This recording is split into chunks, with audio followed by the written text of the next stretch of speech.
This is Xiaomi 13 Lite, and today I would like to demonstrate that you can clear all app cache and data on this device.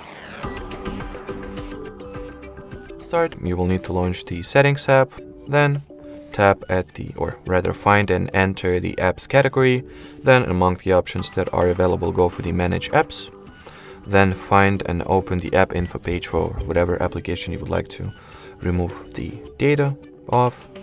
In here at the bottom part of your display, you'll find the clear data option, so tap on it and either clear cache only or all data that is tied to this application, including files, settings, accounts, databases, and cache as well.